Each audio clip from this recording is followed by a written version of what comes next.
I'm John Starkey. I'm with Starkey's Auto Repair out in Honolulu, Hawaii. I've been in business for 10 years. Daniel Jenkins. I've been in business for about 3 years now. My name is Michael Mull. I own Integrity Auto Repair with my business partner, Craig. We bought out the previous owner in 2018. One of the things that a lot of shop owners don't really understand is that you really have to chase reviews. I service 100 cars a week, and we have a lot of fleets. There's a segment of our society that does not understand that it's actually binary. It's either a 1 or a 5. If there's no way you can bring that score to a 5-star, I'd rather you just take it down. It's 5 or it's a fail. I've reached out to the people. There's been some people who have deleted their bad review as a result of that. If I'm blown away, I give 5 stars. If I'm not, I just shut up. I'm Brad Hurlock of AA Shop Marketing, and this is the Garage Grid Podcast, and I'm your host, and I'm here with 3 panelists, John, Michael, and Daniel, and we're going to be talking specifically, we're going to start out talking about when good service ends up with bad reviews, but as we pointed out in the pre-conversation, we're going to go further than that. We're going to talk about bad reviews probably, in a broader sense, and who knows where we go, because I'm expecting to have a really fun conversation with these guys. So let me, without another second passing, let's actually introduce our guest. John, how about if you're up first, since you're actually up first from Hawaii? Yeah, I'm John Starkey. I'm with Starkey's Auto Repair out in Honolulu, Hawaii. I've been in business for 10 years. We're tracking, we'll do about 5.5 million this year. Our goal is 12 million. We have 19 lifts installed currently. We're going to 26 here in the next year. And a lot of business out here in Hawaii. Okay. Daniel, how about you go next? Daniel Jenkins. I've been in business for about 3 years now. Not quite. Here in about a month, it'll be 3 years. I've got five bays, one's outside, 7 employees, 4 technicians. We're tracking for about 1.3 million this year. And we're in a very rural spot in between Nashville and Clarksville, Tennessee. Now, the person who gets to work outside on that outside lift, is it like a spinner, and it just kind of points to the right person, or like, get your coat, buddy? No, it's the guy with the least amount of hours. Whoever has the least amount of hours, let's work. All right, so work harder, work faster, and you can come inside. Got it. Come on out from the cold. Michael, tell us about your shop. The rich get richer at Jenkins Auto Repair. My goodness. There it is. Right, so, my name is Michael Mull in Savannah, Georgia, and I own Integrity Auto Repair with my business partner, Craig. We were kind of the 2 people who were running the shop for a few years, and then we bought out the previous owner in 2018 and have a couple of locations, and actually working on getting a 3rd location going at some point in the next year, 18 months. So yeah, really exciting. And Savannah has a lot of sort of old kind of legacy shops that have been here for 20, 30, 40 years. And there's not a lot of shops that have opened in the last 10 or 15 years besides us. And so kind of, we've sort of built our customer base from scratch. But there's a lot of transition in Savannah, college town, military town. So it's been good. Reviews are a big part of our world, because when you're in a transitory place where people are coming and going and there's lots of new folks coming in, you all of us are like that. You go out of town or whatever, you're looking at reviews, trying to figure out, okay, who can I trust, especially when you're using a service, a professional service that you don't know. And so reviews are a huge, huge part of our business and how people find us. We hear it literally every week. People say, no, I read your reviews, and that kind of thing.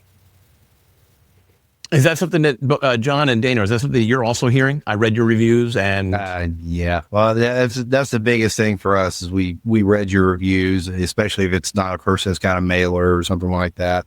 Ours is, we fortunately have a 5-star review, and we have a lot of them. So it's, at the end of the day, our reviews say a lot, and it brings people to our door. And so your score currently is 5.0? Yeah. Michael, what's your score? I was just pulling it up to look. One of our locations is 4.6, and the other is 4.4. And okay. I just went and left a bad review at Jenkins to bring his review down. I was thinking, say that, like, oh, these guys are going to jump on there. I'll leave one too. We'll bring that man down. Yeah, by the end of this chat, you won't be a 5-0 anymore, brother. You're going to be there with us. So out here in Hawaii, we have the state safety inspections. So our chances of being a 5-0 ever are zero because, we have to enforce the state rules and, people get pretty mad when they fail. So we all know when they're pissed, they go on and leave a bad review, whether you did a great job or not, and we always, direct them back to the state. If you go down to the state facility and they say, pass them, we pass you. But I don't think they're going to say that because that vehicle does not pass the state safety. So do you just hand out the name of the representative when they complain? You're just like, go call Harry, he's your representative. Go call Alicia, she's your representative. I mean, that's what I would do. Well, we give them the address and we give them the general phone number. And I've only had in the last 10 years, one person who went and my tint meter was actually not, for some reason, not calibrated properly. And they did overrule my failure. And so I did pass that customer. So, but that was one in thousands that we've done. Jenkins Car Care has 216 reviews, 216, and they have a perfect 5.0 right now. I mean, that is bananas. So I don't know why Daniel is on this call to talk about dealing with bad reviews, unless he's so good, unless he like takes he shows up to their house and it's like, you're going to change the review right now. I don't know what Daniel's doing. That's what I want to hear. Well, so we said before the call started, before we started recording, we mentioned about how does John have any bad reviews in Hawaii? Obviously, the rural Tennessee are nicer than Hawaii. Oh, yeah. That's what we've learned. That's what we can take away Or from Daniel this. is a scary, scary man in real life. Yeah, he's 6'7". No. There's keyboard warriors out there that think they're a lot scarier. He only services friends and family. Yeah, he has 216 friends and family. That's pretty good. Pretty good. When he said he had a 17 brothers, I went and looked at this. When he said he had a perfect 5.0, I was like, okay. He said he has a perfect 5.0, and he says, and I've got a lot of them. So I'm like, I'm going to go see 38 reviews on this guy's thing. I was prepared to be, like, okay, well, that's cute, Daniel. 38 reviews. Everybody's got 5 stars for the first 38 people. That's impressive, brother. That's really, really impressive. Yeah, I was actually having that conversation with a guy this morning about reviews, and I was like, "There's a reason why we have these reviews the way we do. We try to take care of the customer like you would try to take care of yourself. You put yourself in there, not your mom, not anybody else, because at the end of the day, it can be your mom. Some people don't like their mom." Yeah. But some people don't like themselves. At the end of the day, how do you want to get treated when you walk into a place? Yeah. And it doesn't matter if it's automotive. It doesn't matter if it's a restaurant. It doesn't matter what it is. Pick the thing you don't know, and you're lost when you walk in there. And you want somebody to take care of you and be truthful and not try to hoodoo you or anything like that. Now, at the end of the day, is it a business? I'm here to make money? Absolutely. And that's how I present it to a customer. But I'm not going to sit here and say, oh, well, you have to do this brake fluid exchange or you're going to, veer off the road and crash. I mean, no, hey, let's schedule it out.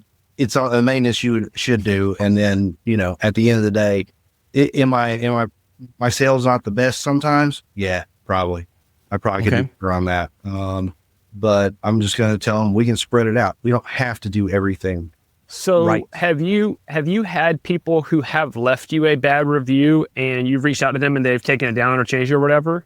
Yeah, absolutely. If you actually scroll through my reviews, if you really want to do the math, Google rounded it up. It's a 4.99. Oh, sure enough. You're right. Okay. I'm looking at it right now. Okay. I actually had one review with an Audi. It took a long time to get the part. And it was, I hate to say it's 3-4 months later when it was set, like the car was gone 3-4 months and he gave me a bad review and I called and I asked him, hey man, what happened? What happened between now and then? And he was like, it wasn't me, it was my son. It was his son's car that we were working on. He was, excuse my French, pissed about the day, about how long it took. And he just didn't understand.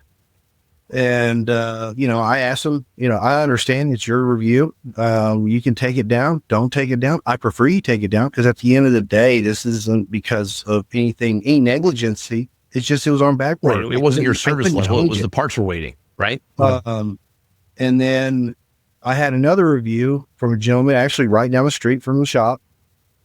TechMetric. I don't know if anybody uses TechMetric here. We do. But if you actually, I did a programming and I did it for like $250 or something. He put a transmission in one, he chat towed to us, and we did the program. Well, my guy put it in, and you know how it shows like a discount? It'll say plus whatever. Well, it was his first week being an advisor. I wasn't there. He printed out the paperwork and it said discounts.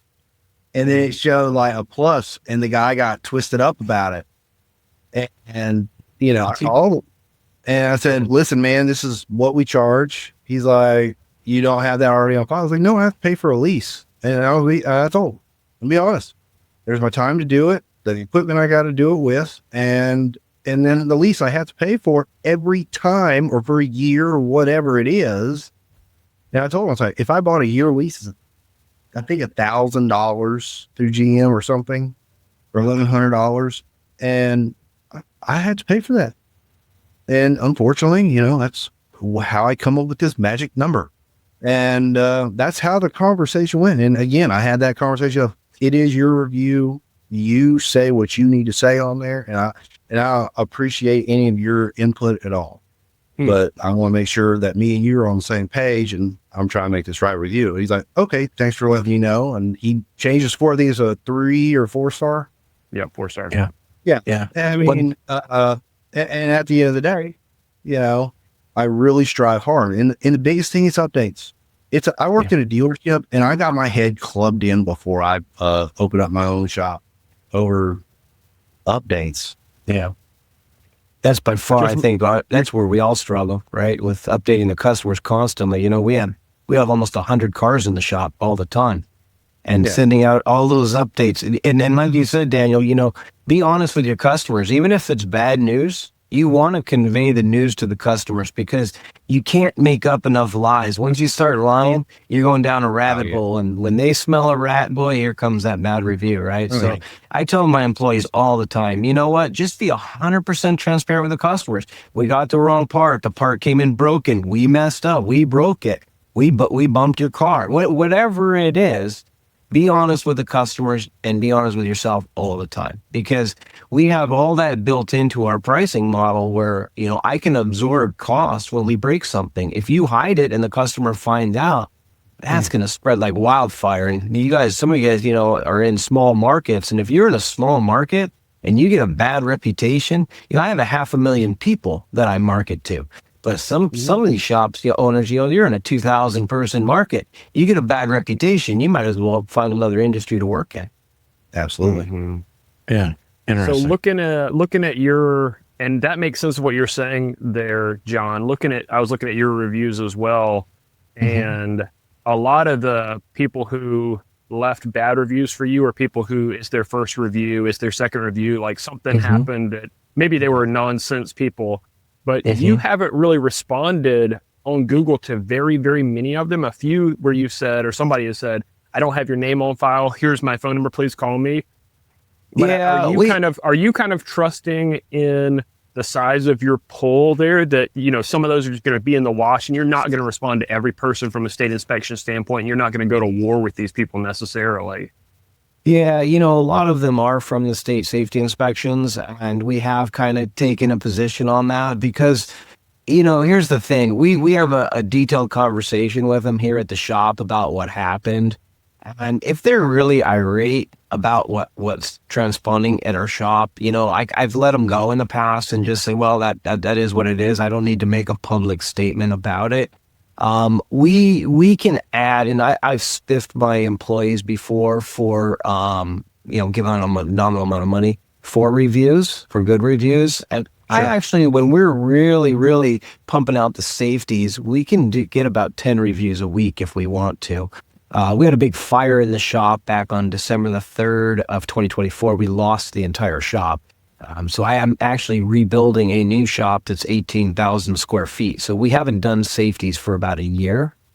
But yeah, you know, I'll call them and talk to them and find out what's going on, or I have a front office manager who's just, I call her the ambassador of Aloha. Remember, I'm in Hawaii.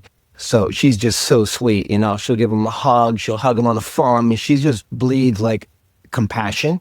I'll have her call him and talk to him and find out what's going on. I know a lot of people want to go online and state what they state, but, you know, we try to do what we can over the phone and talk to them. And I don't know, maybe I should change the way I do that. I mean, I think a lot of but I find that companies. interesting, right? You and Daniel have a similar approach. If a bad review happens, your first response isn't to respond online. Your first response is to give them a phone call. Yeah, we don't want to battle it online.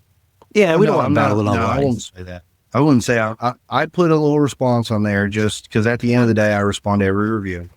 Okay. And I do use AI to do it. Because I'll be honest, I'm not a very articulate person sometimes, especially if I get a bad review. I just get all twisted up.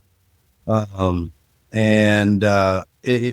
post something along like, but you know, because at the end of the day, it may not be me, but it's hey, the owner's going to be reaching out to you, or we're going to be reaching out to you today, just so they're going to get an email or text or however their notification set up, and they're going to know someone's going to reach out to them, and I'm going to be making the phone call and seeing what happened. How can we address it? Was it just a misunderstanding?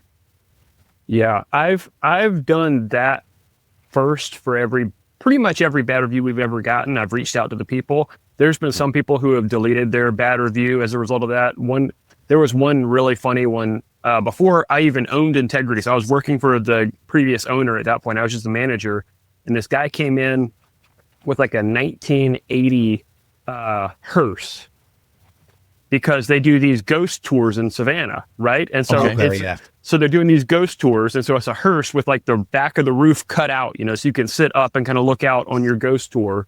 And so this hearse was like running poorly, something like that. He wanted us to work on this hearse. Well, we're a OBD2 and newer.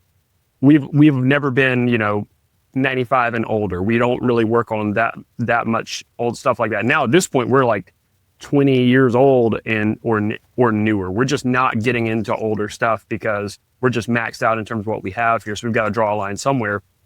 So I really, you know, told this guy, hey, here's the deal. We aren't a shop that can work on that. Here's a place you can take it that they'll do good work for you, blah, blah. And so he literally left and wrote a bad review. And so I was like, wow, that was really annoying. And so I called this guy, and I mean, just like talked to him on the phone for like 30 minutes, explaining the whole process to him and like the whole thing. And he ended up saying like, so sorry, I was actually having a really bad day. My hearse broke down.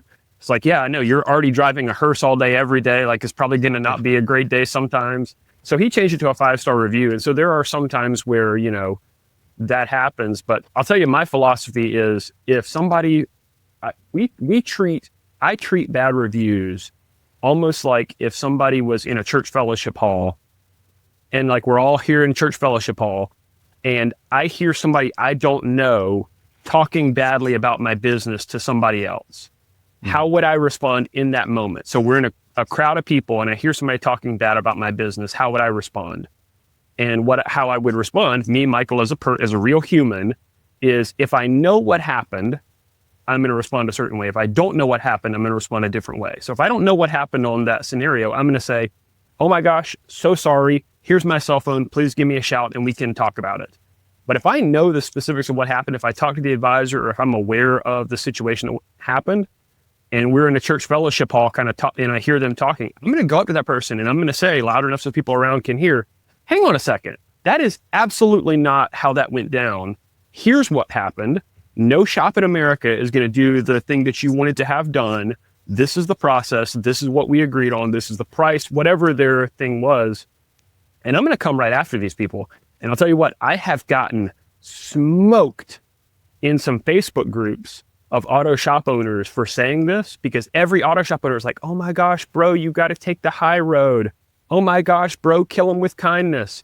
And I'm just like, dude, these people are coming after my livelihood. There are crazy people who you just cannot please. So I'm going to come right after them, and I'm going to tell the reading public what's going on here. And so that's kind of been my approach to it. You know, like I'm more wired for that kind of conflict, I guess. But that's what I would do in a fellowship hall. And so our name's Integrity Auto Repair. So integrity means that I am who I am. We are who we are. Like, we're not fake. We're not going to just kill them with kindness, because in a church fellowship, I would say, dude, whoa. You are like slandering me right now. That is absolutely not what went down. So that's been our approach to it. Now, you named the shop Integrity? The guy before, who was a really good friend of me and my business partner, Craig, he named it Integrity. He named it Integrity, but you kind of embraced that name, Yep, right? totally, That's part of why you're doing what you're doing with this, right? Is that and we use you're that all saying the that time. Truth always doesn't go one direction, right? So, for example, if we're taking a radiator out of a car to replace a condenser, or if you're taking some plastic component out of a car, and the tech comes to me, and the tech says, "Hey, man, I broke this thing."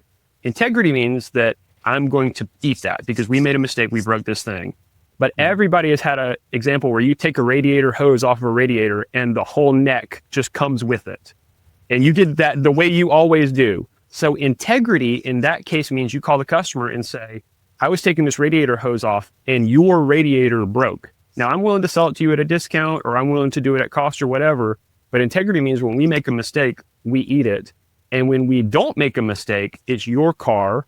And so we explain that to you, but it's your car, and integrity means that we're honest. And so, yeah, just like what you said, Brad, in like honesty, integrity is not just, oh, so we bend over for everybody and like, apologize and we're constantly like, oh my gosh, so sorry. Like, that's not integrity. It's just not. I think one of the things too that a lot of shop owners don't really understand is that you really have to chase reviews, right? Like how many customers, I service 100 cars a week, and we have a lot of fleets. A lot of what we do is fleet. However, you look at the amount of customers who have left reviews versus not left reviews, and then obviously people who have not left reviews is extremely high. There's been a lot of studies done in our industry on retention, customer retention, and they define retention by a customer who comes in today and comes back to you over 12 months from now. That's how a lot of people define retention. Not did they come in next month, the month after that. When you retain a customer, it's over a 12-month or a greater sustained period. And these studies are showing that 60% of our customers are not returning for the vast majority of the shops out there. And I know maybe both of you guys on here would say, well, I know I get more than that, but have you ever studied those stats? Because we're a large shop, so we're constantly crunching data and figuring out how do we get these customers to come back? And we're getting about 35 first-time customers a week right now, and we're servicing about 70 to 80 cars a week. So those numbers right there speak loudly to retention, right? We're not retaining our customers at my shop either. So how do you go about and retain customers? Well, Google reviews is one part of it. Yelp is, I call them the new modern day New York mafia, but we all dislike them. However, they're real and they're out there and they're wreaking havoc in not just our industry, but a lot of industries. And we all know they're a pay to play company, right? You all of a sudden I'm giving them $500 a month and my score goes up to 4.8. If I don't, it's a 3.2. That's just the way they play. Google, on the other hand, is a better reputable company, and I do a lot of marketing on the radio. Everybody knows our name in our community for the most part because I blast it out there. I spend a lot in marketing, but getting these reviews and asking the customer to leave a review, not just an email or a text that says, hey, leave us a review, but how do you, as a front counter person, I have a large staff, how do we ask our customers to leave reviews? Are you happy with their service? Would you mind going online? We have one of those little QR scan codes at the front counter. And even if they can't do it, we'll sit there and we'll help them with it, So it's important to ask and try to get those reviews. I love that because talking about that in the context of retention, because once somebody leaves a review for you, now psychologically, they are more committed to you. Right now, you've done Absolutely. repair for them. They've left you a review. Like, I would call that a relationship. And so Absolutely. Now it's not just this pure transactional kind of thing. Now there's this relational dynamic, and now they're invested in you in a way. And also Absolutely. just psychologically, like now they've given you a 5-star review. So it introduces a certain level of like cognitive dissonance if they're going to go to a different place other than the place that they were smart enough to say was a 5-star place. And so there's this level of kind of like commitment from them that's really powerful. That's really, really interesting. You know, it'd be an interesting study to go look at all the people who leave those 5-star reviews and see if you've retained them. You know, that would be a pretty interesting study. I bet it's a way higher number than your overall retention rate. I would hope so. I bet the ones that don't leave the review, I guarantee those are the ones where, because a lot of times, you know, the biggest fear of mine is, well, they may not give me a bad review.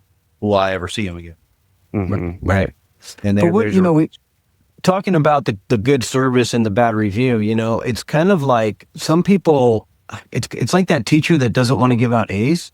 And some people in society, they'll say, you guys are awesome. You're the best shop I've ever been to, and leave you a 4-star or something. And, you know, those are the ones that you really have to try to convert and tell, you know, maybe call them up and explain, like, is there anything we could have done better? You know, what were your expectations? Yeah. You worked with, you know, my senior advisor helped you. She said everything went great. My technician, I have a lot of master certified technicians here. Everything went great. And yet you're not 100% satisfied. And 100% satisfied is a 5-star review. Is there anything that we can do to get the 5-star review from you instead of a 4-star? Yeah. And a lot of times when you call people, they will change it to a 5-star review if you call them and explain to them the importance of what it means to you, as opposed to just saying, oh, whatever, you know. I mean, if they're mad, they're mad. But when somebody's happy, right, then, you know, it's like, come on, give out the A's, you know. Let's help us out here. Well, it's interesting you say that, though, because I think there's a segment of our society that does not understand that it's actually binary. It's either a 1 or a 5, right? I'm overstating that a little bit, but you're not overstating that at all. Because at the end of the day, I mean, I'll put it this way: whenever I worked at a dealership, and to answer Michael's question, that's why I'm on here, because I worked at a dang dealership, and that's a ruthless deal. You're getting your head knocked off. I had 3 brands that with a transmission problem and engine problem with. Wasn't even your fault, but it was your review. Were you an advisor, Daniel? I was a service manager. Okay, service manager. Yep. So you're really like, you know, feet to the fire about that every second. Well, yeah. I mean, at the end of the day, you know, I've had people where they gave me 4 stars, and you know, I had the advisor call and see what happened, and obviously make it personal, because it's their score, and then I will call them and say, why is it a 4? I need to understand that, and they said, well, no one actually does a 5-star. I was like, well, I hate to put it this way to you. And I said, if there's no way you can bring that score to a 5-star, I'd rather you just take it down. And they're like, really? Yeah, I'm not saying anything negative about your score or anything, but you need to understand, it's 5 or it's a fail. It's a fail. It's 5 or 1. The 4, the 3, the 2, you might as well just take those out and say, did you do a great job or did you do a crap job? Because at most manufacturers, and even in the independent world, 5 is a fail. Anything below 5 is a fail. Well, that's our experience as end users of these products as well. Again, if I go to Honolulu and I'm looking at a restaurant, I'm looking at what that aggregate number is first and foremost. If that's not a 4 or 5 or better, then it's like, okay, well, I don't know. But if it's like, you know, if it's a 4, 6, 4, 7, you're going to look and you're going to say, okay, well, what's the worst ones? What did they say? Were they recent? You know, was every review in the last 4 months a terrible review? Because I'm probably not going to go to that restaurant no matter what their number is.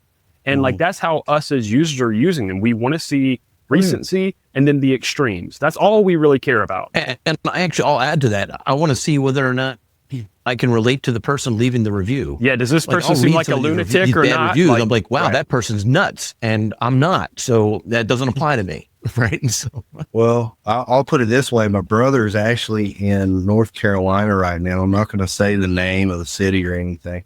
But there's 2 shops over in North Carolina.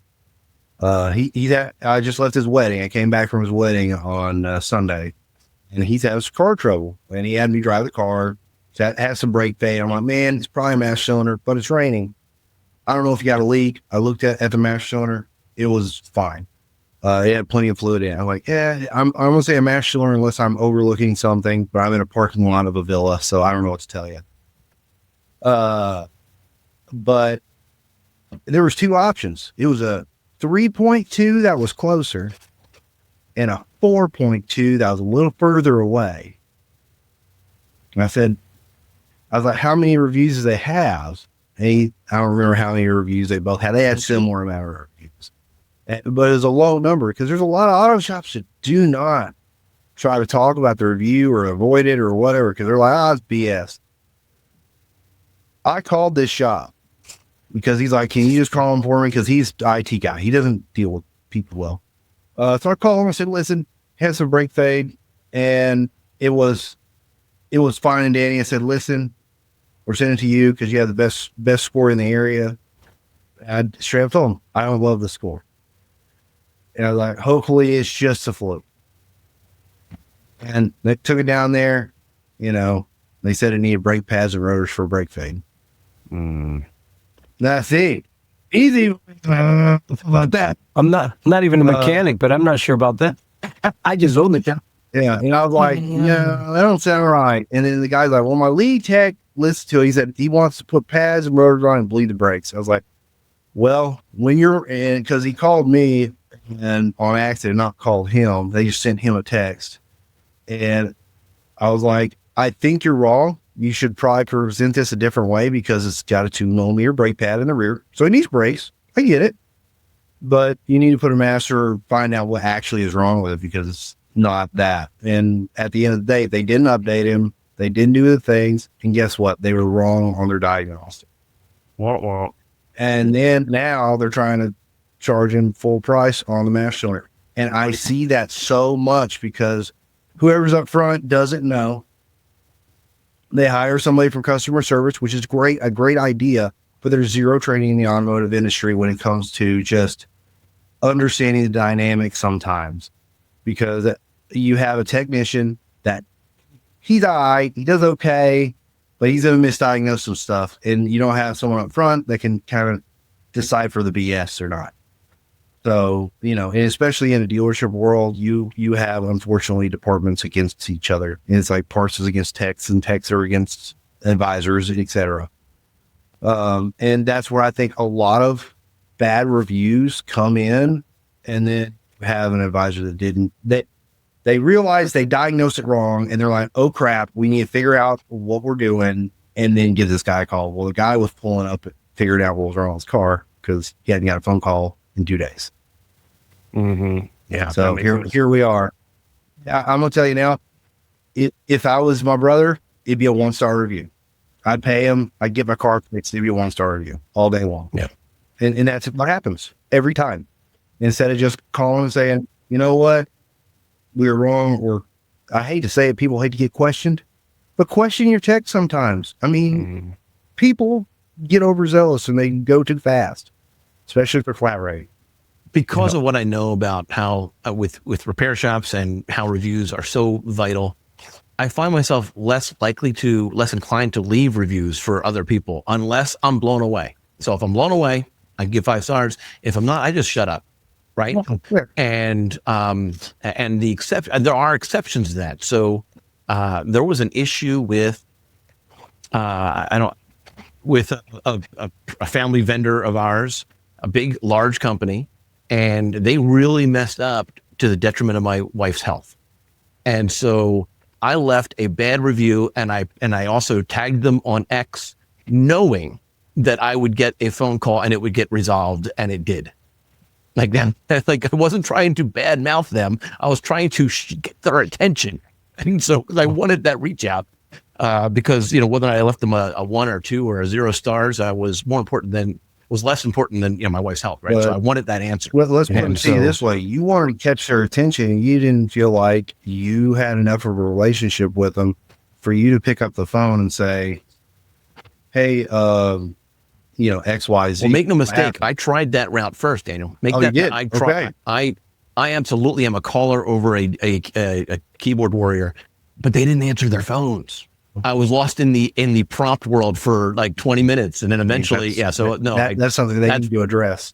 Well, right. So phones first for me. What about you guys? Well, do you leave reviews? That is part, just before you jump into that, Brad, that is part of the reason why I come right after people who leave us bad reviews, because I know that our customer service is excellent.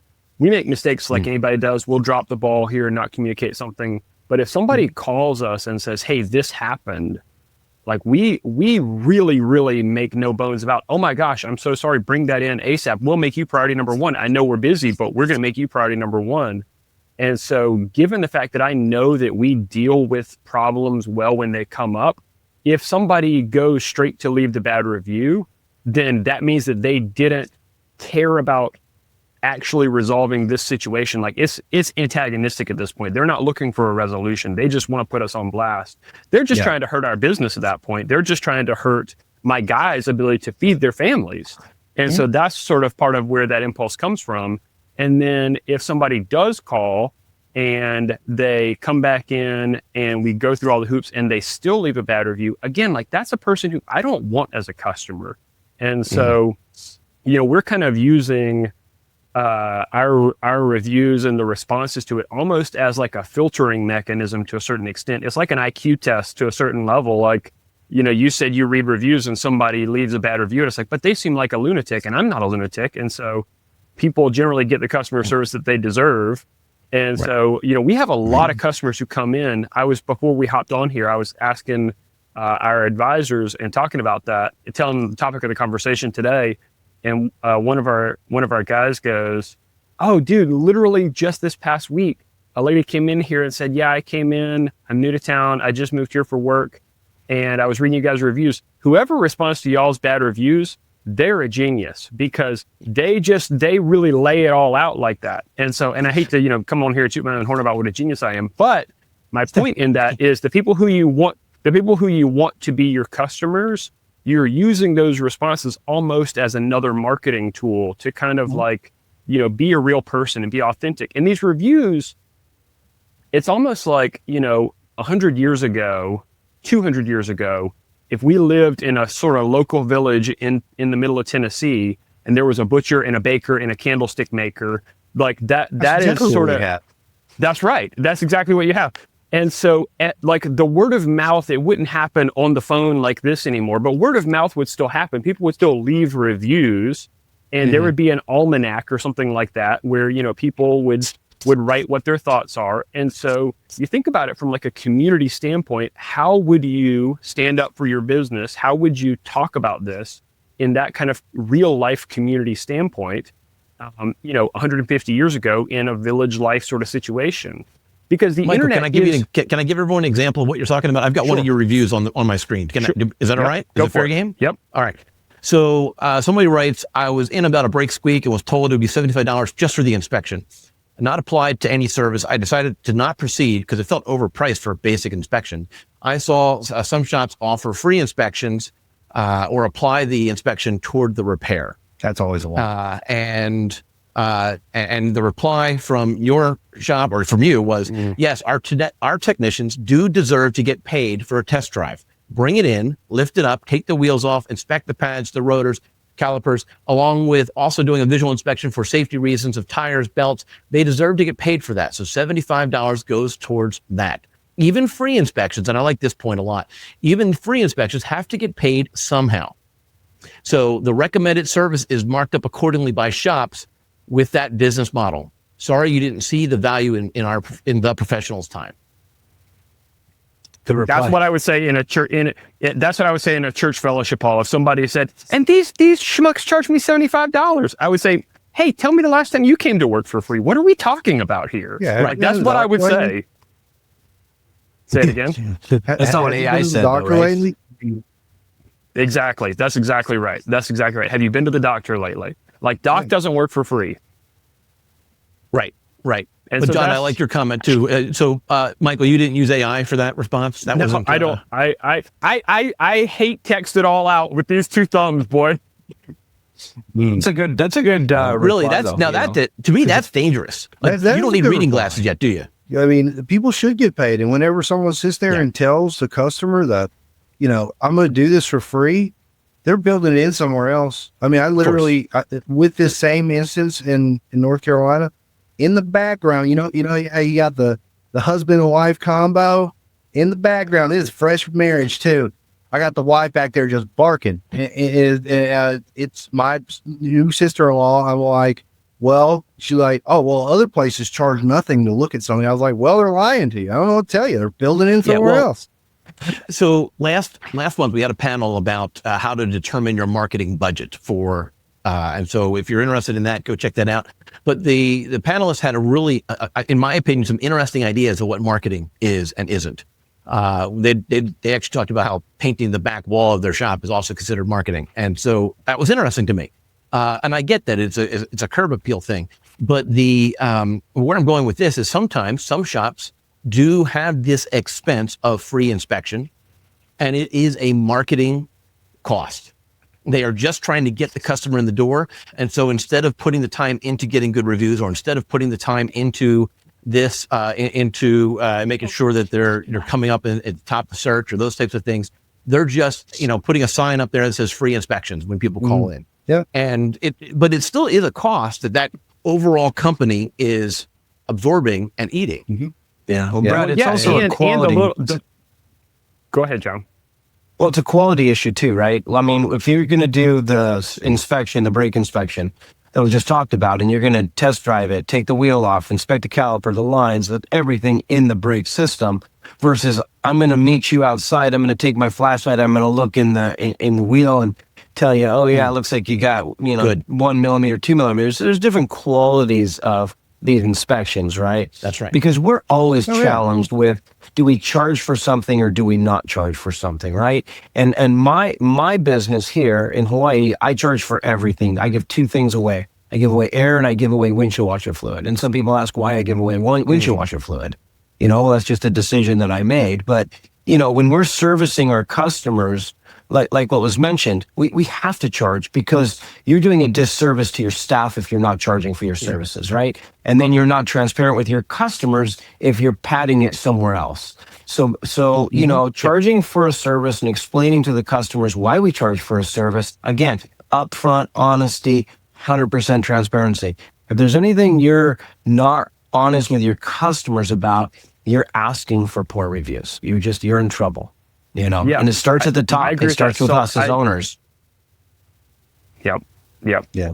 I was saying that the free, the only free thing we probably give out is A, if we break it, like negligence, or B, I'll give this is from like Shop Fix, the free no tool inspection. I'll have somebody go out there and take with a flashlight and go, okay, cool. Or give a free code scan. I mean, that's it. I mean, if I got to take a wheel off, or like Michael said, go through the steps, actually, to diagnose it, you're getting charged. I mean, $75, what he was charged for a brake inspection, for that brake inspection, it's worth it. 100% worth it for that inspection. And so that's why I say I'm treating that response as marketing in a sense, because what I'm doing is I'm selling value of what we do to the next person who reads that, who actually is a customer. Because the person who left the review, they're clearly not a customer. They don't see the value. No problem. We messed up on the screening side somehow by letting them pass through the filter and they didn't deserve to have a great interaction with us that they probably had. They did not deserve our service. They wrote the bad review. No problem.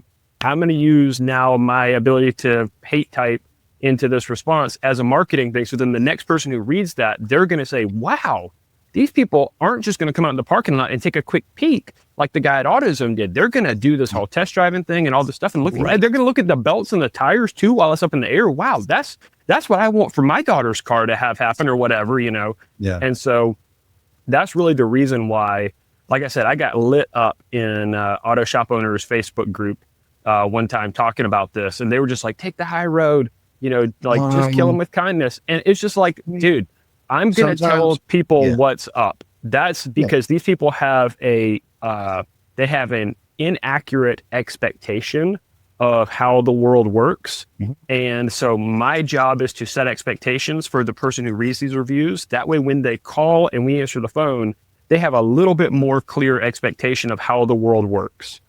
Oh, yeah. I mean, I had an instance where I had a customer, she ran over a curb. This when I was at the dealership, and they were like, well, that should be covering our warranty. No, I covered it. I was like, submitted to the state. Involved. We can work with them, and we can take care of this for you. Absolutely. But you'll have a deductible and you'll have to pay that.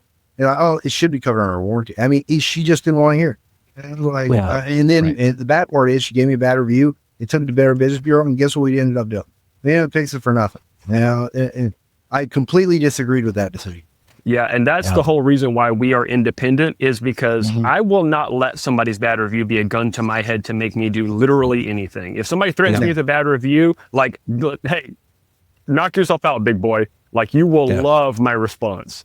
And I like this one response here, Michael. You're friends with such and such. This needs to be deleted right away.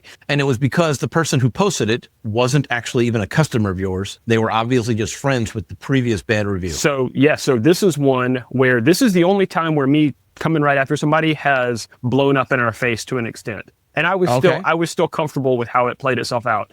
This guy brought in a Dodge Challenger for an overheating issue. We pressure tested it.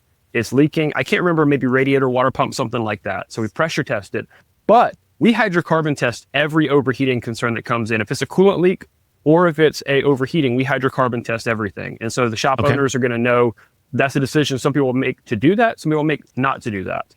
Now, a car will fail a hydrocarbon test, meaning that the head gasket is failing. You've got hydrocarbon gas, exhaust gas getting into the cooling system.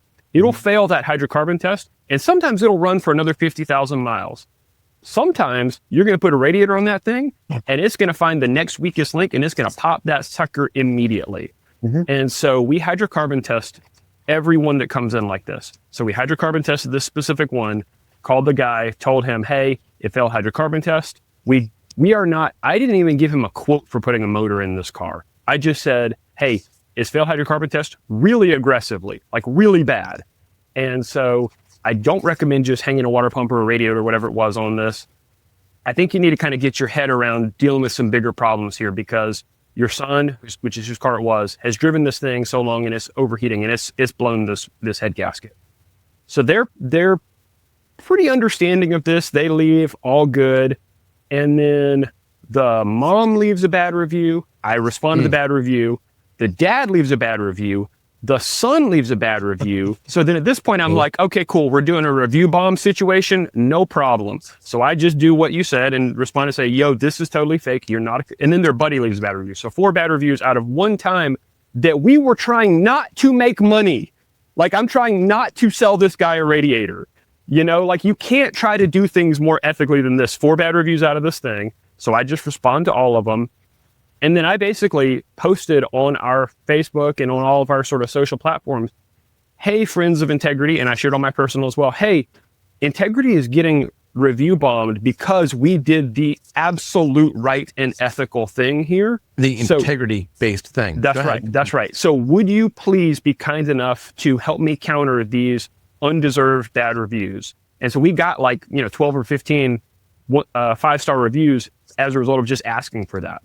And so, yes, that has an aggregate effect on your overall number for a period of time until that kind of balances itself out. I wouldn't do anything different. If I had just let that one bad review be there and not responded to it, maybe the son and the husband and the buddy wouldn't have left the reviews. No problem. Totally comfortable with how that all played itself out. Because again, people are going to look at those responses and say, wow, this seems like a real person, a real business. Like, this seems like a place that has the thing they say they have, which is integrity. And so that was kind of the decision we made. And, you live with that and with those outcomes. I love that. I find that really, really interesting. I found it interesting also that you told your side of the story publicly on your social media page. Yep. And then asked for, if you've had a good experience with us and you've never left a review, please go out and do that so that we can offset this bomb of. It wasn't a one-off. You wouldn't have done that if it was just one person leaving a bad review. It was a series of people leaving a series of bad reviews over a single incident. They were all ganging up. And again, it was where I was so 1000% confident that we did literally everything right, to no incentive of ourselves, because I think a lot of shops here in Savannah, a lot of shops would have pressure tested that, seen where it was leaking coolant, put whatever leaking part was on there, and then down the road, when it popped the next thing, said, oh, so sorry that happened. But the customer now is $700 poorer. The shop is $700 richer. I skipped all of that for $145 and like cut straight to the chase. It took more time to do it the right way, to do the extra testing, paid for the hydrocarbon fluid, all this kind of stuff. So I was so confident, that we did everything the right way, that I was willing to say, yeah, this is the scenario. We did this like the way that you would draw it up. And, now these people are losing their marbles about it. So it was interesting. It is. But people I'm still are processing that. Yeah, people are, again, I think that there are people out there who just are not in a good spot. And so, you just have to kind of let that play itself out over a certain amount of scale, which is kind of what, John was talking about, even with the state inspections. Like, you can't vet everybody. In a perfect world, you would vet some of these people on the front end and say, boy, this guy seems like nobody's ever going to make him happy. Well, I sure don't want to be the last one to try, Yeah. And so, you would vet those people a little bit better, but you just can't do that at scale. Right. Right. I think it also depends on your market too. I've been to a lot of shops throughout the United States, and my friend in Brooklyn, he's just sitting at the front counter and listening to the way they talk to each other in Brooklyn, and I'm in Hawaii, which is a polar opposite. In Brooklyn, they're literally like yelling at each other, and I'm like, well, that didn't go very well. He goes, no, that was perfect. I'm like, well, that's a 1-star coming in my shop. But he talks like that, So I think it's a cultural thing too, and understanding your culture and understanding, we have all 5 branches of the military out here, so we're dealing with people from your neck of the woods coming in here, and understanding when they come in and where they're coming from, and also look at their age and look at their history and look at their. Some people are dreading even $100 repair because they just don't have the money, right? So the way you present that to the customer up front, not all customers are equal. They're you have a large majority of the people who just cannot afford the repairs, and explaining to them up front, like we just talked about that engine job, We all know that's a head gasket coming, right? And we do the same thing. We check for hydrocarbons, any type of an overheat, anything related to overheating, hydrocarbon testing must be done. And we tell the customers, look, there's a good chance this happened. We can't, even if we don't detect hydrocarbons in there. Anytime you overheat an engine, Mr. Customer, this is what could happen. You can jeopardize that head gasket, and later on down the road, you could have problems. We're not pulling any hydrocarbon, carbon tests positive. So that's a really good thing. But this is what could happen.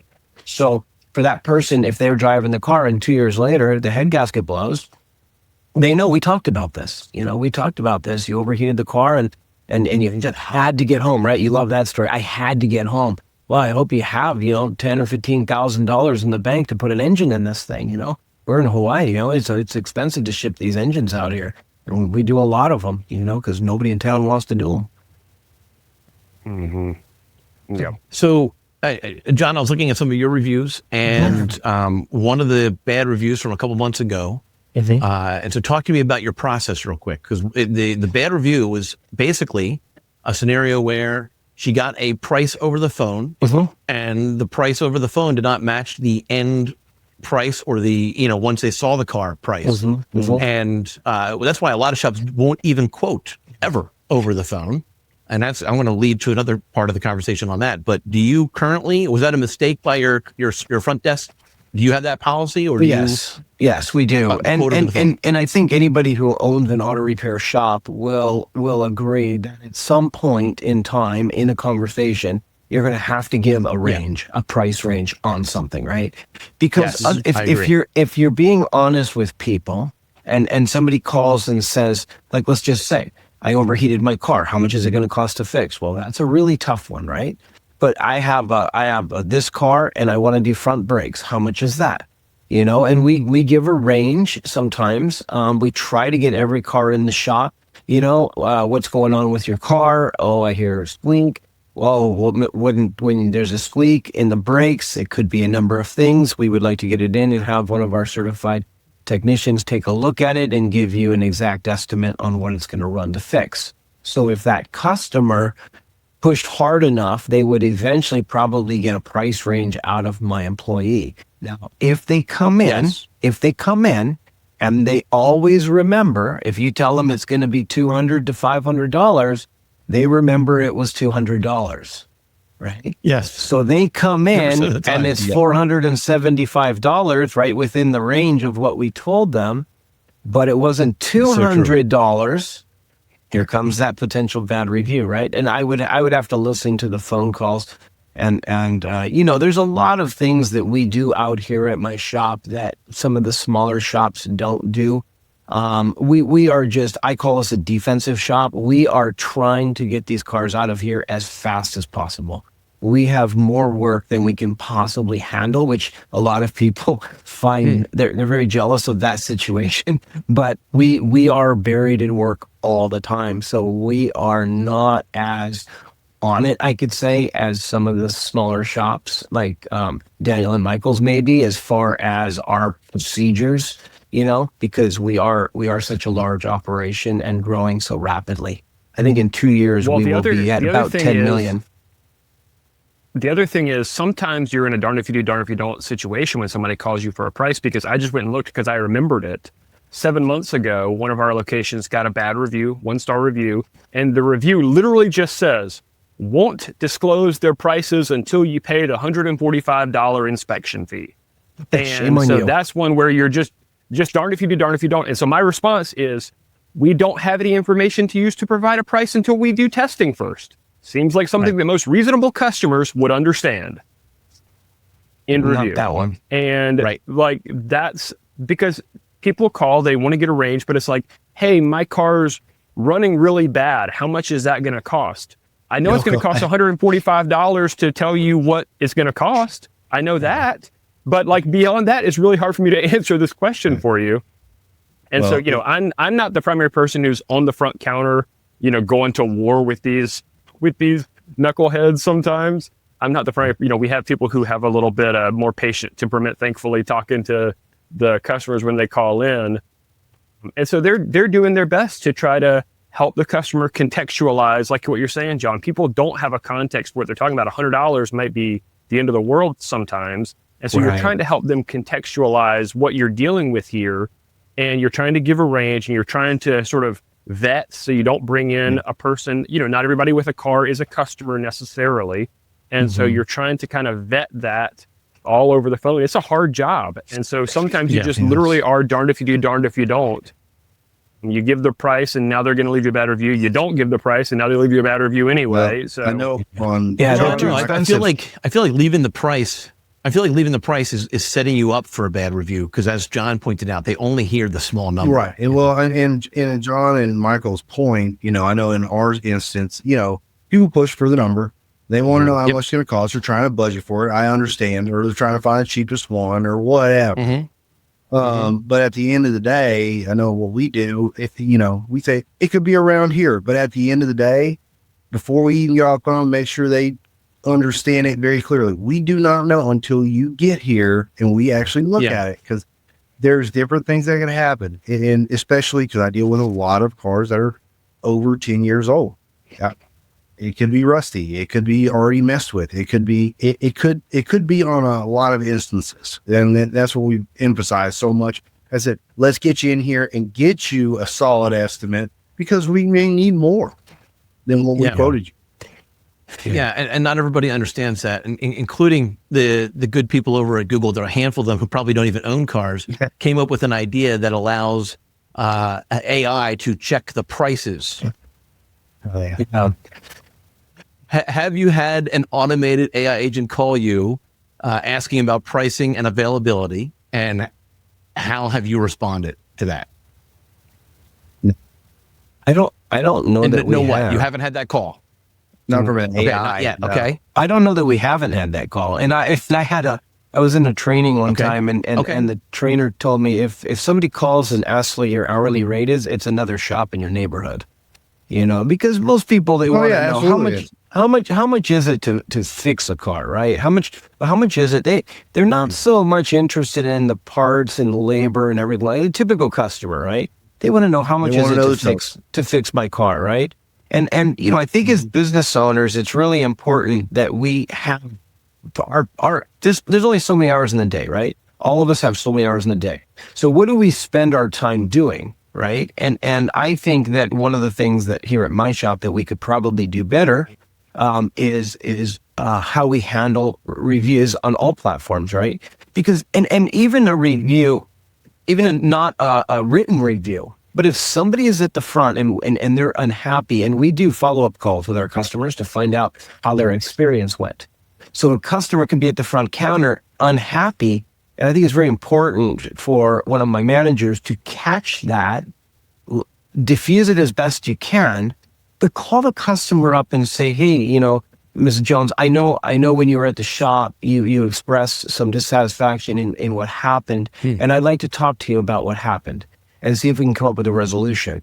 And a lot of times, even just a gesture of a phone call from a manager or a discount on a future repair or offering a discount on the repair that was done, can really diffuse somebody. I've called customers and they say, I did not expect anybody to call me. I get that a lot when I call, especially if I call. When you're running a bigger company, there's more layers between me and the customer in my company than in most companies. So if I call somebody and say, I'm John Starkey, I'm Starkey's Auto Repair, it's kind of like the wow thing, because we do so much advertising out here that people know me. They know me, they see me, they know my face. And it goes a long way with customers when an owner reaches out to them, as opposed to maybe a manager, if it gets to that level of dissatisfaction with the customer. So you try to nip it before it ever gets into a written review. Yeah, you're not involved in each of the orders. Like people do, when they come to your shop, they probably won't see you. I couldn't tell you what one of the cars in my shop is here for right now, and there's 100 of them here. I'm that removed from the day-to-day operation. So that adds to that mystique, right? Like they didn't, like they saw you on the ad, but then they brought their car and they didn't see you, and now the boss man's calling. Michael, you're not at both locations, so you also have the potential for that mystique. Yeah, Do you ever call customers? I'm thinking about changing my name, actually, so I can say this is Michael Integrity with Integrity Auto Repair calling you, because what John just said, that was super powerful. I'm John Starkey of Starkey's Auto Repair. It's like that's the only downside of not having this thing named after me. So I got to name myself after it somehow. So we're all change your birth certificate to include integrity for your middle name. Yeah, we're all do what you got to do. Get that on your passport. Yeah. We're all creating a brand for our company, right? And what is that brand? And this is one of the things early on that I was kind of battling was like, what is my brand? I'm a surfer. I live in Hawaii. I'm from Southern California. But if you go to surfer, hey, brother, law, Florida, that doesn't build like we do great auto repair. So it's what do you, so we do a ton of work for car dealers, tons. I've done repairs for every dealership around me. And a lot of people, that boggles their mind because they think dealers want it cheap. They don't want to pay. That's not true. I used to be a buyer for a car dealership at the auction. I know how to talk to them. And my biggest customer has done about $5 million with us in the last 8 years in repairs at a 60% margin. Wow. Average ticket's about $1,000. That's a great customer. So we were coined by a radio station. We are the dealer's mechanic. So that's how we branded our company. We are the dealer's mechanic. And we've gotten a lot of good things have happened because of that branding. We've used it in some of the marketing we've done historically. And customers know us. They know who we are. And I brag about the work we do for the dealers. We're prepping the cars they're selling. That's what we're doing. You don't bring your car to a Toyota dealership to get it fixed and they send it to us. That's not how we work for the dealers. They fix their own cars. We just get them ready for the ones that they're selling on their lot. We do a ton of it. I built the whole company around it. So, it's interesting the way you position yourself in your community. What is it that separates you from the competition, right? What is it that sets you guys apart? And I think that's very important. And when you're scaling your company, how are we going to do it? What are we going to do? And I think to everybody, reviews are important, very important. But I think they're even more important to the smaller markets where you just don't have 500,000 people to market to, and a constant transient population. like some of the markets do. If you're in a college town, let's say, or me with the military here, we have a massive transient population here with the military coming in and out of here. So it's very important on how you handle people, your customers. Talk to them and do a follow-up call with them and make sure that they're happy. It's not just written reviews, it's verbal, because we call it the coconut wireless out here. That's the word of mouth. That's what they call it. And that's loud in all communities. Everybody who owns a repair shop, people are talking. They are talking, And I don't know about you guys, but I'm flattered when somebody comes in and says, hey, so-and-so told me to come here. That's a 5-star review right there. It's not in writing, but that's a 5-star review. Yep. At that point, do you ask them to leave it out there on Google? We always ask them to leave reviews. And we know probably every 20 people you ask. You're verbally asking though, right? We're verbally, well, we have the QR code for them as well. And we do try to get reviews. Sure. We send it out to them in a follow-up, text and email. We try. We try really hard, It's one of those things. I think that we haven't pushed since we've been rebuilding. We literally are physically building a shop right now. So I have 3 construction crews here all the time working to build this shop. So it's a little hard for us to go after it at this moment, but we're getting close. We'll be done building in about a year. In about a year, we'll be done. It's a big shop. Yeah. It's exciting. We're trying to become one of the biggest in the nation. So we've got a lot of work to do. I think we'll get there though. Building dreams, I say. Yeah. Well, so none of us have received the phone call from the AI. Can I go back to that real quick? What would you think you would be inclined to train your front desk staff to how to respond to that when it comes in? Because Google has added the feature. It's going to become more prevalent. So if you guys are using ChatGPT, you can go in and create a chat bot. It's called a GPT. That's what they're called, right? So you can create your own chat bot and you can train your staff. So you can tell it, hey, you're a customer. I own an auto repair shop.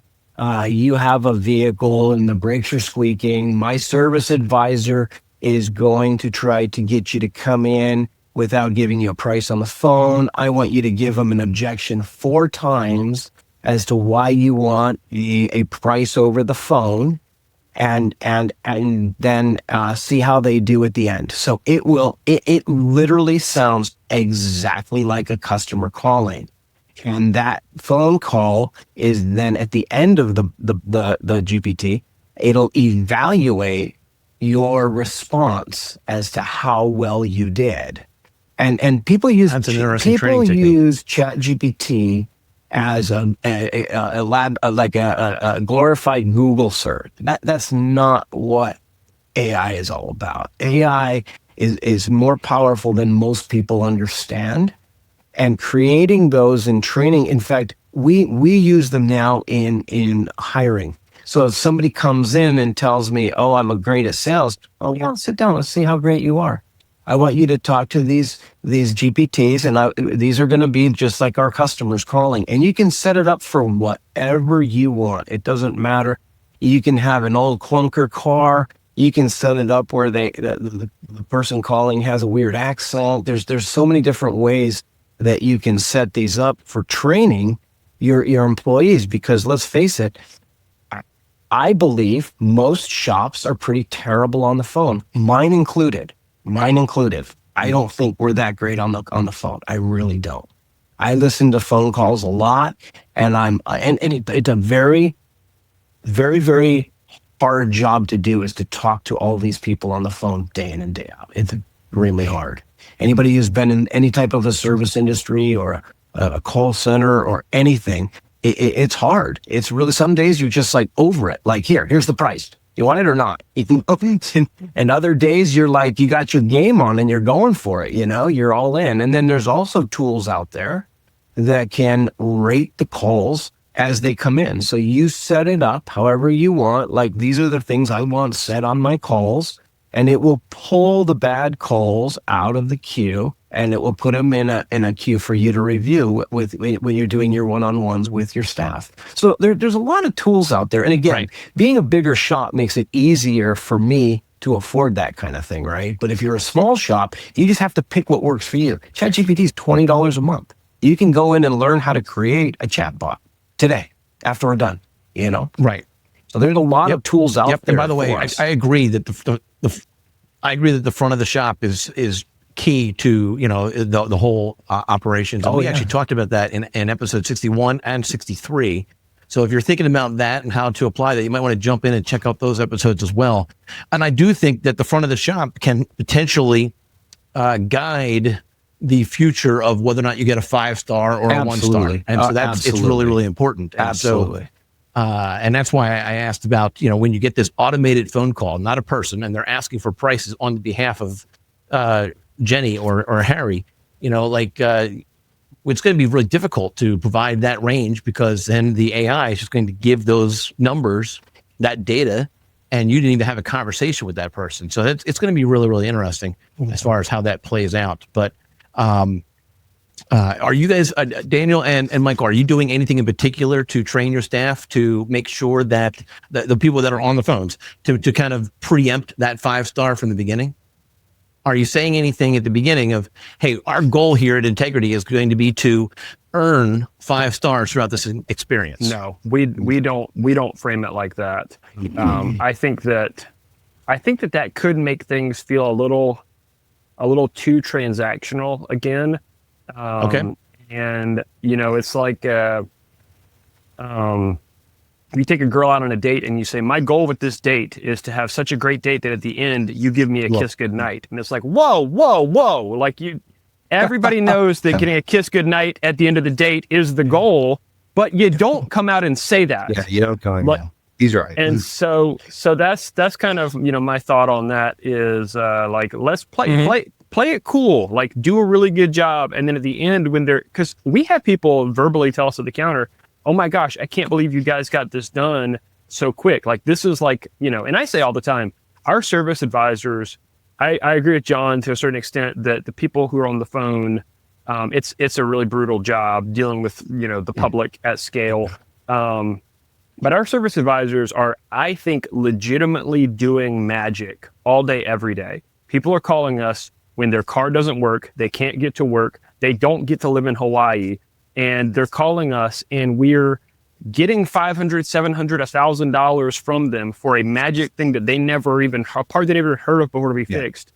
And now they're so happy that they're going to tell their friends about us. That's a literal magic trick as far as I'm concerned. And so people will tell us verbally, wow, you guys are, y'all are just so nice, because we have never hired a service advisor from inside the industry. To Daniel's point, we've only hired outside people from Publix, Chick-fil-A, school teacher, like that kind of situation. And we've taught them our way of doing things. So they had this, customer service talent pre-selected for. And so we just let that magic happen. And then, at the end, when you get to the end of the date, then you ask for the kiss at the end of the date, not at the beginning of the date. So it's not in what you say, it's how you say it. And that goes to when you ask for it too. Yeah, good. All right, tell me more about that. Timing when you ask. It's not just when you hand them the keys. Like Michael said before, it's you don't ask for the 5-star review when you haven't, or even set it up. You haven't done anything for them yet. Right. Well, right. So back to, you're trying to make sure that it's not transactional. It feels it feels warm. It feels personal. It doesn't that'll actually set it up. It doesn't just feel non-transactional. It is non-transactional. And again, that goes back to the integrity thing. Like you have to actually give a crap harder than anybody else gives a crap, or like you're going to be just like everybody else. Like that's just really what it is. Yeah, I brought my truck into a body shop once, and they told me we're going to give you updates on Tuesdays and Thursdays of every week. If you ever need to contact us, feel free to give us a call. Even if it's no news, we're going to let you know we have no update on your vehicle. And out here in Hawaii, I have about 30 to 35 cars all the time sitting here waiting for parts from your neck of the woods. So I know that's one thing that we can certainly do better is giving our customers update, even if there is no update. You've got to remember, this is their chariot. This is how they get around. This is important to them. And I know for us on a day-to-day basis, we see this every day, right? So it's not a big deal for us to have a car sitting here for 2 weeks, but it is to the customer. And I think, again, it comes down to how you take pride in what you do and the importance. And we too use TechMetric, and it would be nice to have, instead of in the summary where it gets lost in the conversation, a little box that says, hey, when was the last time how many times are we contacting this customer to let them know what's going on? There's been a delay. Sometimes last you look contact. up a part. Yeah, last contact, right? Last time you look up a part and it's stuck somewhere, And I think someday we'll have that, but it's important because we're dealing with a lot of things, and a $10 million shop versus a $1 million shop has completely different challenges, right? So it's easier to manage a smaller number and standardize and do it all the same way than it is when you start to grow and get big. So, but it's all very important. Yeah, Go ahead, I know what we typically do for like that last contact situation. It's more of a setup the contact. So if it's something you can easily say, okay, I'm going to talk to you in 2 hours. Hey, Mr. Customer, I'm going to give you a call or shoot you a text about noon. Just give you an update of what's going on. Yeah. And I'll tell my advisor, set a promise time on TechMetric. And if it's red, you better be jumping on it right then, or set it an hour before you're supposed to be doing it. And then make sure you give them some sort of update, even if it's nothing. Because I just had an experience because I'm in the process. You, John and Michael are out of the everyday, literally. I'm just now doing that. I was the advisor for the longest time, and I was the tech. I was in the business, and I'm having this opportunity now to be out of the business, and I'm seeing the struggles that I've run into while I was a manager with my advisors. Stuff. I have my best friend's car is in the shop right now. He dropped it off Friday. You know when he got a contact? He Tuesday. called me at 6:30 this morning to see how everything was, or how my trip was. I was like, man, it was great, blah, blah, blah. And then he just kind of just slid it in there. Hey, man, I haven't heard nothing about my car. And I texted him yesterday at 1:30, and I got no response. Yeah. I'm going to tell you now, my head almost exploded. He's like, I ain't trying to get anybody in trouble. I was like, it doesn't matter. And I walked straight out there when they got there this morning. I said, listen, it's bad that I got my best friend calling me and telling me he's not getting in contact. So what happened to all my other customers? That's right. Set the promise time on there and make sure you follow through. Because that's the biggest part. It's People easy don't to follow get through, and they think it's Now, do you set the Thomas Prime? Do you set the promise time in TechMetric? Correct. But do you also make sure that the customer knows that I'm going to be calling you on, by Thursday at 1 o'clock? Yes. Yeah. So so the promise time is twofold. It's a commitment to the customer that now, if you didn't make it, if you don't do it, your integrity goes down. Mm-hmm. Yeah, Michael, you've got to keep that promise. Mm-hmm. And but in the system is to remind you that you made that promise. Yes. In the system is to remind you made that promise. Because I know promise date is promise when the vehicle's complete, but you can use that promise date as a promise time to update. You can use that for anything. Yeah. What was the promise? If it's your customer, you should know. Yeah, we can't set promise times out here. In the note, in the note department, you can use, write down what your promise contact was. I think it's easy to John's point, that it's very common for us to see multiple cars sitting around for periods of time. And it's really easy for us to get numb to this and to also get, I call it not my car. Yeah, not my car-itis is, everybody gets not my car-itis, my car works. And you have to have that to a certain extent. You don't want to go to a doctor who's weeping when he gives you a cancer diagnosis. Like, he's a professional for a reason. And so you have to have that level of professionalism and be able to explain, hey, this is what's going on. This is the reality of the situation. And explain that with some empathy, which again is like part of hiring really talented people helps with that. But you can't get not my car-itis and just say, I don't know, man, it's not my problem. Figure it out. Like, that's just, that's not good. And so there's a line you got to kind of figure out in there. Yeah. You know, it'd be nice. My mind is still processing the idea of the doctor crying on the cancer diagnosis. Oh yeah, they don't give a crap. Right? I mean, we care about what we do so much more. We care so. That's the thing about it, and that's why sometimes I'm happy when my techs say, "Well, my car works," because we hire really good techs who care, and I'll remind them sometimes, "Hey, man, your car still works. Like, you're going to drive home today. It's okay." You know, so if you're hiring good people, like, you got to kind of coach towards that kind of sweet spot there. Yeah, they need to take themselves out of themselves and actually put themselves in a uncomfortable situation of they don't know, because that's what every single one of our customers come into us is they don't know. They don't know how. That's where we are most of the time. Like, when I call a plumber, I'm the dummy. And when I call an electrician, I'm the dummy. And there, in this one little narrow slice of my life, I'm the subject matter expert. And I tell customers that all the time. Like, hey, Mr. Customer, I know what it's like because in most of my life, I'm on your side of the counter. In this part of my life, I'm on my side of the counter. So my goal is to help, like, you feel just as comfortable as you can. If you have questions, let me know, because I know about this, but there's a lot, you know, where I'm like you are. I'm dependent on reviews and all this kind of stuff. Yeah. And so I guess, Brad, I would say that's one thing where I do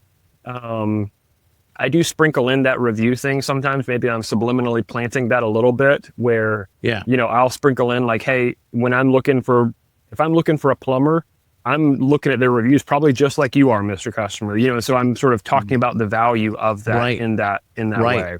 Yeah, I like that approach. Yeah. You know, I think a lot of times when we get, it's just about, I think that's what I heard from everybody here is the best way to address a bad review off of good service is to not get the review in the first place, but to set it up so that you're less likely to get it. Yeah, that's right. Coach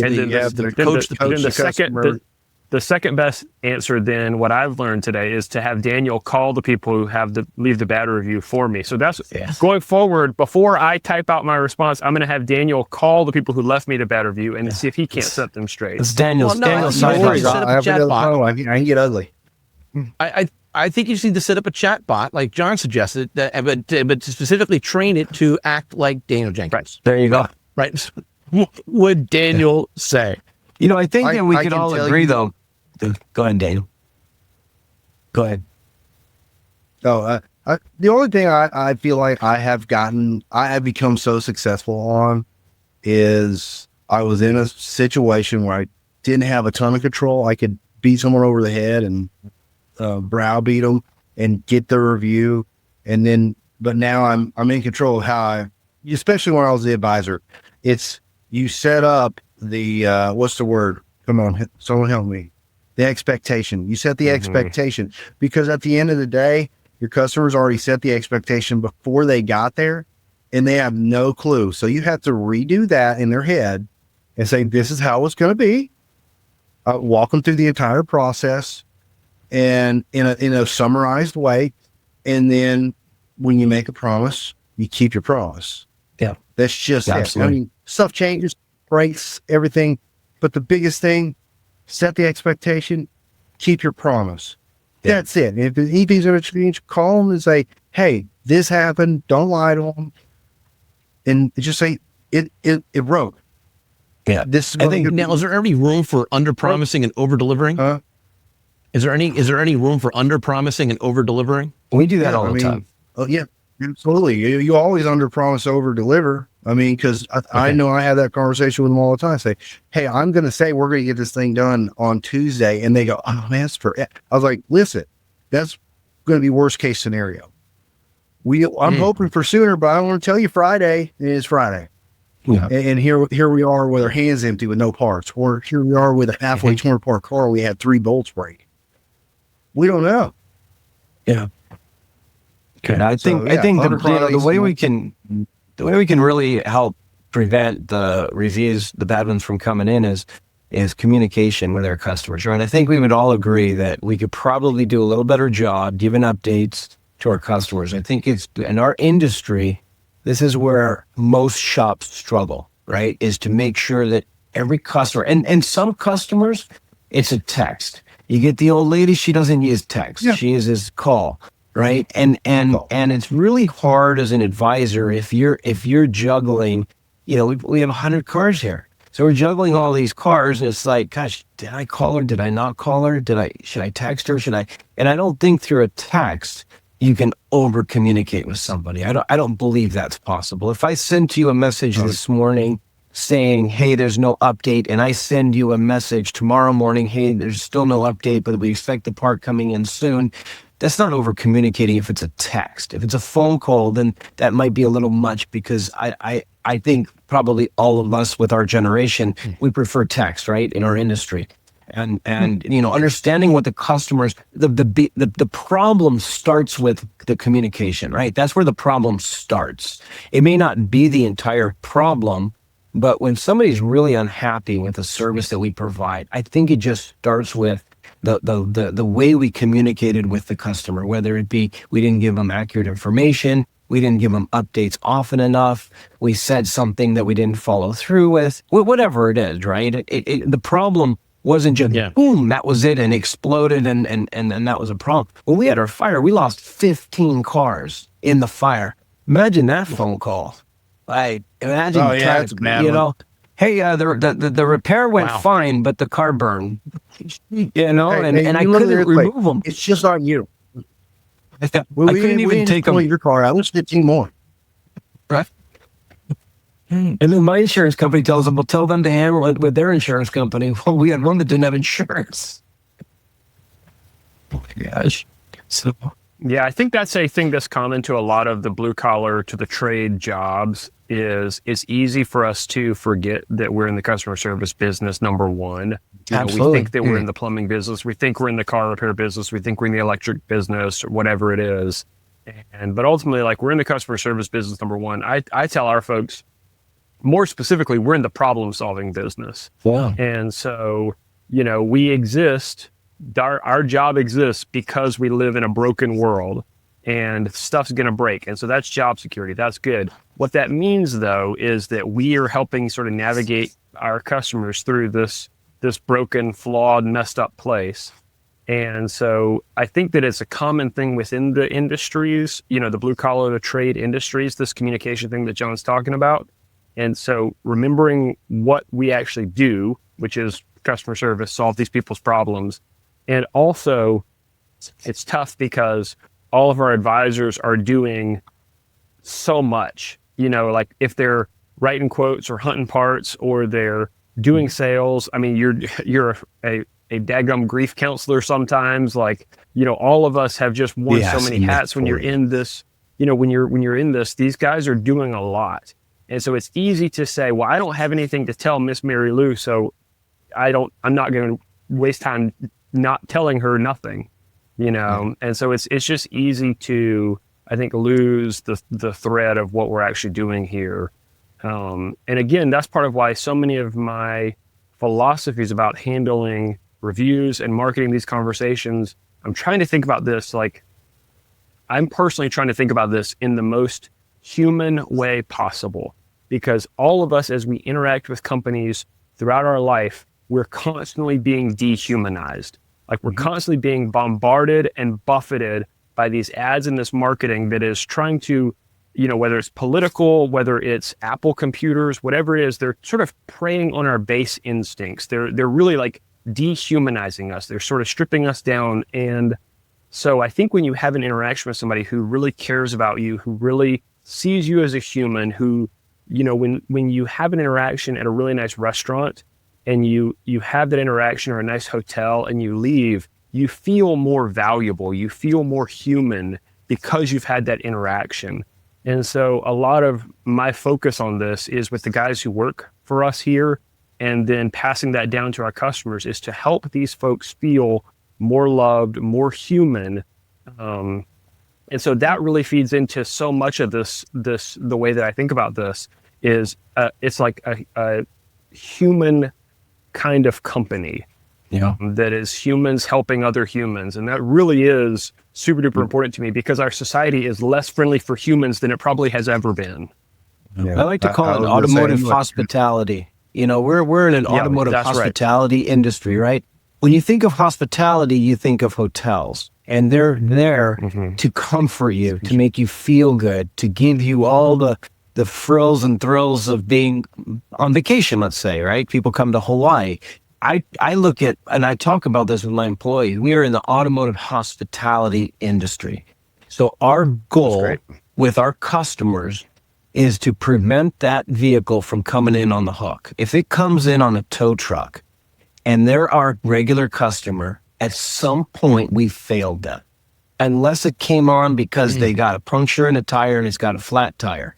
If their battery conked out, their alternator conked out, their car sprung a leak and it was overheating somewhere. We did not tell them, hey, this looks like a potential problem setting up here, Mr. Customer. And not only that, but here's some photos and some videos to show you, or why don't you come out? It's on the lift right here outside the door. Why don't you come take a look at it? And this is, when we see this, this is a sign of a near future failure. The top of your radiator is brown, it's not black anymore. Well, anybody who's a mechanic knows the Toyotas are well known for that top, piece popping off the radiators, right? And now you're broken down on the side of the freeway. I take a lot of pride in educating my customers. That's what I always try to preach to my employees. Educate the customer on their car, whether they fix it with us or not. Hey, it's up to them. But if that part that we told them about in 1 year fails, the odds of them remembering, man, I remember those guys at Starkey's told me that they thought that was going to be a problem. I feel really stupid that I didn't get it fixed before it broke, right? So that's the hospitality side of our industry. It's not just, hey, this is broken, fix it.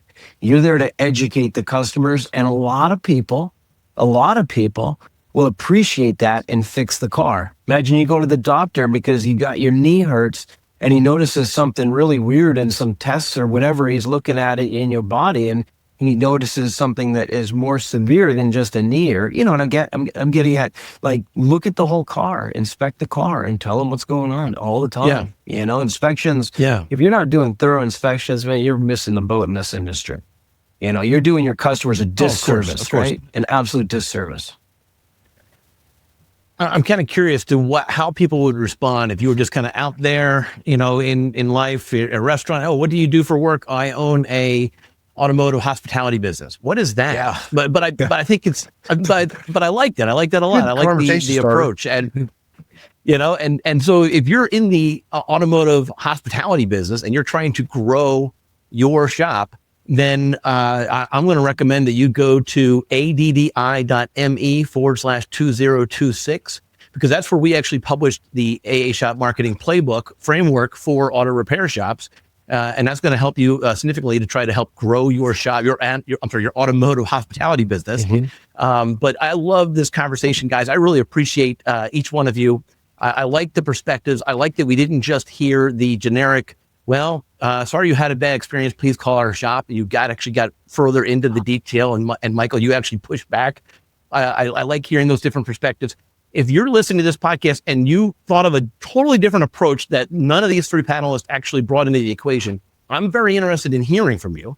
You can publish that on the private Facebook group, the Garage Grid Podcast Facebook group, or you can reach out to me and maybe I can have you on as a guest and you can actually chat about this. But these conversations are the types of conversations that we have here at the Garage Grid Podcast, because we're trying to help as many repair shops as possible. And guys, I think that the three of you did an awesome job. Thank you for having this conversation about how to handle bad reviews, even when good service happens, or how to handle bad reviews in general. And I think the biggest thing I heard was be human. Yeah. And then the second biggest thing I heard was be honest. Absolutely. And proactive, right? So those are the three biggest takeaways. If we had to kind of sum it up, but we've been chatting for over 90 minutes and I really do appreciate your time. I feel like we could keep talking, but we probably shouldn't. We should let our listeners get on to the next episode. We should let you guys get back to work. Thank you one and all for joining us here at the Garage Grid Podcast. Thanks, guys. Thanks, Brad.